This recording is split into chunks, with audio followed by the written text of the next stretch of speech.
Hello बच्चों। तो चलिए इस प्रश्न को पढ़ते हैं। पहले छह पद ज्ञात कीजिए। t1 बराबर 1/2, t2 बराबर -1, tn+2 बराबर tn गुणा tn+1। तो यहाँ पर देखो हमें पहले छह पद ज्ञात करने हैं और हमारे पास में क्या दिया हुआ है, t1 का जो मान है वो 1/2 है, t2 का मान जो है -1 के बराबर है और tn+2 का जो मान है वो tn गुणा में tn+1 के बराबर है। तो प्रश्न में आगे बढ़ने से पहले इस प्रश्न से संबंधित जो मुख्य उदाहरण है उसकी हम चर्चा कर लेते हैं। तो देखो मुख्य अवधारणा क्या हो जाएगी, n के विभिन्न मान रखकर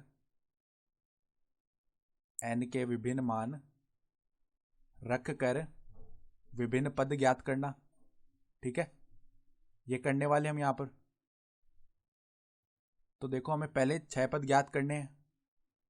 तो देखो पहला जो पद है t1 वो तो दिया हुआ है और दूसरा पद t2 है वो भी दिया हुआ है, यानी कि हमें 3 4 5 6 ये चार पद ज्ञात करने हैं। तो देखो यहाँ पर सबसे पहले हम लिखते हैं t1 का जो मान है वो है 1/2 के बराबर, t2 का जो मान है वो है -1 के बराबर और tn+2 का जो मान है वो है हमारे पास में tn गुणा में tn+1 के बराबर। अब देखो अगर मेरे को t3 का मान चाहिए तो यहाँ पर n बराबर 1 रखना पड़ेगा, तभी 1 प्लस में 2 यानी कि 3 बन पाएगा। तो देखो इस संबंध में हम n बराबर 1 रखते हैं, तो n बराबर 1 रखने पर क्या बनेगा, यहाँ पर t3 बन जाएगा बराबर में t1 गुणा में t2 बन जाएगा। ठीक है, अब t1 का जो मान है वो क्या है 1/2 गुणा में t2 का जो मान है वो -1, तो t3 का मान क्या हो गया -1/2। ठीक है, अब देखो अगर t4 ज्ञात करना है तो n बराबर 2 रखना पड़ेगा। तो देखो n बराबर 2 रखने पर क्या बनेगा हमारे पास में, यहाँ पर तो t4 बन जाएगा बराबर में tn यानी कि t2 गुणा में t3 बन जाएगा। अब देखो t2 का जो मान है वो है -1 और t3 का जो मान है वो हम निकाल चुके हैं, -1/2 आ जाएगा, यानी कि t4 का जो मान है वो 1/2 आ गया।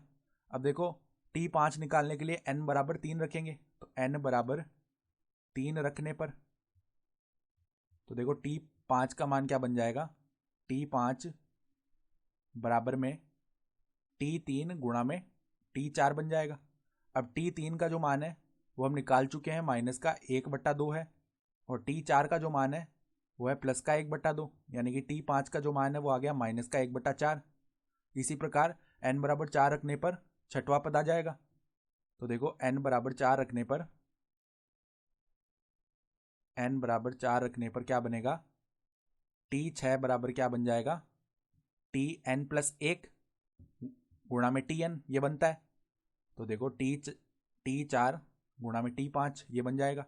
अब t4 का जो मान है वो हम निकाल चुके हैं 1/2 और t5 का जो मान है वो -1/4 है, यानी कि -1/8 बन जाएगा। अतः हम क्या बोल सकते हैं, अतः पहले जो छह पद हैं, पहले छह पद क्या आ गए, देखो पहले छह पद क्या बन गए, t1 का जो मान है वो 1/2 है, तो 1/2 -1, फिर देखो तीसरा पद यानी कि t3 जो है वो आ गया -1/2, फिर जो चौथा पद है वो क्या आया था, +1/2, फिर जो पांचवा पद है वो क्या आया था हमारे पास में, -1/4 और छठा जो पद है वो -1/8। तो ये आ गए हमारे पास में क्रमशः छह पद। ठीक है, और सवाल में यही पूछा गया था हमें, तो हमारा उत्तर क्या हो जाएगा, यही हमारे उत्तर हो जाएंगे। तो आशा करता हूँ कि आपको ये प्रश्न समझ में आया होगा। धन्यवाद।